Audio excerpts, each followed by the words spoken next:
भारत देश में शूद्रों और स्त्रियों को पीछे रखने के लिए, उनके शोषण के लिए, उनका दमन के लिए, उनके हकों को मारने के लिए तरह तरह के षड्यंत्र प्राचीन काल से किए गए हैं। धर्म के नाम पर, संस्कृति के नाम पर, सामाजिक व्यवस्थाओं के नाम पर पुरुष प्रधान समाज ने और सामंतवादी समाज ने शूद्रों और स्त्रियों को हमेशा दोयम दर्जे का नागरिक बना कर रखा है। कहीं किताबें लिखी गई हैं, कहीं धर्म ग्रंथ बताया गया है उन्हें, कहीं चौपाइयाँ, कहीं श्लोक, कहीं उल जलूल सांस्कृतिक कर्मकांड बनाए गए हैं। वो सब स्त्रियों को और शूद्रों के हकों का शोषण करने के लिए बनाए गए हैं। अब एक नया आज के दौर में, वर्तमान दौर में, जब कानून का राज है, संविधान का राज है, लोकतंत्र का राज है, दुनिया जागरूक हो रही है, तब एक नया हथकंडा आजकल चल रहा है, एनएफएस और ईडब्ल्यूएस, जो केवल और केवल पिछड़ों दलितों के हकों को मारने के काम आ रहा है। दर्जनों यूनिवर्सिटियों के, बल्कि कहेंगे सैकड़ों यूनिवर्सिटी और कॉलेजों के उदाहरण हैं जहां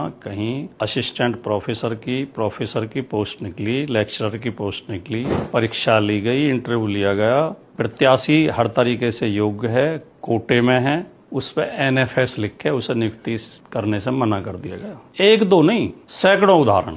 और ईडब्ल्यूएस के नाम पर यह हो रहा है कि जो सामान्य जाति के लोग जनरल कोटे में नंबर कम रह जाते हैं जिनके, उन्हें एनएफएस में डाल के उनकी नियुक्ति कर दी जाती है। ये दो वर्तमान में बड़े षड्यंत्र, नए इजाद हुए हैं। नई जो खोज है ये सामंतवादियों की, मनुवादियों की, शोषणकर्ताओं की, शोषकों की। जैसे पहले मनुस्मृति थी और धार्मिक कर्मकांड थे, नियम कायदे कानून बनाए गए अपनी मर्जी के, महाकाव्यों में ऐसी बातें लिख दी गई कि जिनसे स्त्रियां और शुद्ध दोयम दर्जे के नागरिक माने जाएं।